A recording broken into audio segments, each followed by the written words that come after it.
Okay, हामी कहाँ जाँदैछौँ? हामी विन्ध्यवासिनी मन्दिर। सो अहिले चाहिँ अब दसैँको माहौल छ होइन। आज हामी दुर्गा भगवानीको दर्शन गर्नको लागि विन्ध्यवासिनी मन्दिर जाँदैछौँ। अहिले चाहिँ ट्याक्क बिहानको 5 बजेको छ। हामी फ्रेस भएर होइन, यो बाटो कति सुनसान छ, यो महेन्द्रपुलको बाटोबाट हामी चाहिँ विन्ध्यवासिनी मन्दिर जाँदैछौँ। र हाम्रा यी पाइलाहरू विन्ध्यवासिनी माताको दर्शनका लागि अगाडि बढ्छन्। हामी अगाडि बढ्दै गर्दा गणेश टोलमा आइपुग्छौँ। गणेश टोलको मन्दिर वरिपरि हामी दर्शन गर्छौँ र तत्पश्चात हामी अगाडि बढ्छौँ। अगाडि बढ्दै जाँदा नेवारी शैलीमा बनेका घरहरूलाई हामी नियाल्दै हिँड्छौँ। त्यो बाटोहरू हेर्दै जान्छौँ। त्यो बाटोमा सुनसान छ, दसैँको माहौल छ, बिहानको 5 बजेको अवस्था छ र हामी भीमसेन टोलतर्फ आइपुग्छौँ र भीमसेन टोलमा हामी शिव मन्दिर दर्शन गर्छौँ र फेरि हामी अगाडि आइपुग्छौँ। भीमसेन मन्दिरको वरिपरि परिसरमा हामी दर्शन गर्छौँ। दर्शन गर्ने क्रममा हामी अगाडि बढ्दै जान्छौँ। अगाडि बढ्दै जाँदा पुरातात्विक शैलीमा भएका ती नेवारी शैलीमा बनेका घरहरूलाई फेरि पनि अवलोकन गर्छौँ। अवलोकन गर्ने क्रममा 12 भैरवको मन्दिर आउँछ। निकै नै आकर्षक शैलीमा बनेको छ मन्दिर। अब पनि हामी बिस्तारै विन्ध्यवासिनी मन्दिरको परिसरमा आइसकेका छौँ।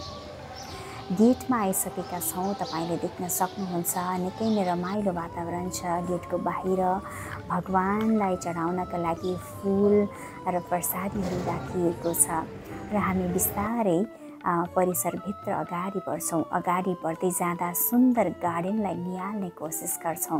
रङ्गी बिरङ्गी फुलहरू फुलेका छन्। गार्डन निकै नै ठुलो छ। यति रमाइलो माहौल छ र सँगसँगै हामी अगाडि बढ्दै जाँदा यो वातावरणलाई निहाल्दै जाँदा गौतम बुद्धको मन्दिर पनि अगाडि आइपुग्छ र हाम्रा यी पाइलाहरू माता विन्ध्यवासिनीको दर्शन गर्नका लागि अगाडि बढ्छन्। हामी सिडी चढ्दै गर्छौँ। हामी विन्ध्यवासिनी मन्दिर होइन प्राङ्गणमा आइसकेका छौँ र हामी आउँदै गर्दाखेरि चाहिँ हामी दुईजना साथी होइन, योगामा पनि सँगै होइन, घुम्दा पनि सँगै, हाइट पनि एउटै। हजुरलाई के लाग्छ नि, जस्तै हामी देवीको मन्दिरमा होइन दर्शन गर्न आइरहेका छौँ, कस्तो अनुभव भइरहेको छ? के अरे ऊर्जा आइरहेको छ क्या, एकदम ऊर्जा आइरहेको महसुस भइरहेको छ एकदम।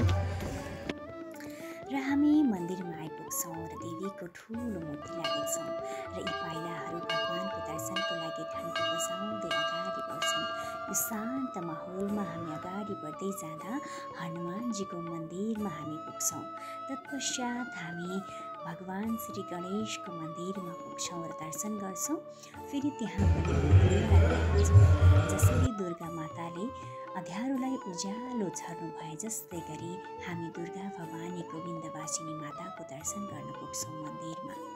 मन्दिर परिसरमा त्यति धेरै भिड देखिँदैन। अहिलेको माहौलमा त्यति धेरै भिड छैन, तर आनन्दित महसुस भइरहेको छ। हामी नतमस्तक हुन्छौँ। यो दियोले हाम्रा हरेक कष्टहरू र हाम्रा नराम्रा गुणहरूलाई यहीँ जलाइदिउँ भन्ने हामी सोच्छौँ र हामी राधाकृष्णको मन्दिरलाई दर्शन गर्छौँ र मन्दिर वरिपरि हामी परिक्रमा गर्छौँ र यो आनन्दको क्षणलाई हामी कति पनि खेर फाल्न नदिइकन वरिपरिको वातावरणलाई निहाल्ने कोसिस गर्छौँ। निकै नै आनन्दको माहौल छ र हामीले राजा रानीलाई विष्णु भगवानको प्रतीक मानेका छौँ र त्यो दृश्य देख्दै हामी वरिपरिको वातावरणलाई निहाल्छौँ। निकै नै रमाइलो छ वातावरण। हामी सरस्वती मन्दिर जसमा चाहिँ विभिन्न भगवानहरूको मूर्तिहरू पुतिएका छन् त्यहाँ पनि दर्शन गर्छौँ र वरिपरिको वातावरण निकै नै रमाइलो भएको भएर हामी त्यहाँको वातावरणको एउटा भिडियो पनि लिन्छौँ। निकै नै रमाइलो माहौल छ, दसैँको माहौल छ, वाद्य वादन बजिरहेको छ। एउटा आध्यात्मिक लेभललाई अगाडि बढाइरहने यो माहौलले हामीलाई निकै नै खुसी बनाउँछ। हामीले त्यहाँको वातावरणलाई हेर्ने कोसिस गर्छौँ। त्यहाँबाट देखिने हिमाल सौन्दर्य, हिमाल माछापुछ र हिमाललाई हामी नजिकबाट चियाउने कोसिस गर्छौँ। त्यहाँबाट देखिने गाउँ, त्यहाँबाट देखिने मन्दिरको वरिपरिको परिसर र त्यहाँबाट देखिने हिमालहरूलाई पनि हामी निहाल्ने कोसिस गर्छौँ। हिमाल मजाले खुलेको छ, मन्दिरहरू यति राम्रोसँग देखिएको छ। हामीले माथिपट्टि रहेछ, त्यहाँ हामी एउटा माथिपट्टि गएर वरिपरिको वातावरणलाई निहाल्न मिल्ने ठाउँ रहेछ। हामी माथि जान्छौँ र मन्दिरलाई त्यहाँबाट हेर्ने कोसिस गर्छौँ। माथिबाट हेर्दाखेरि यो सौन्दर्य दृश्यलाई हामी चुकाउन चाहँदैनौँ र यो भिडियोलाई यहाँ कैद गर्छौँ र यो माहौललाई हामी हेर्दै आनन्दित हुँदै हामी आफ्नो गन्तव्यतर्फ यी स्मृतिहरूलाई स्मरण दुर्गा भवानीको दर्शन गरेर अब फर्किँदैछौँ। अब निकै नै आनन्दित महसुस भयो। यहाँको ऊर्जा एउटा मानसिक अनि आध्यात्मिक तवरबाट एउटा छुट्टै खालको अनुभूति भएको महसुस भइरहेको छ।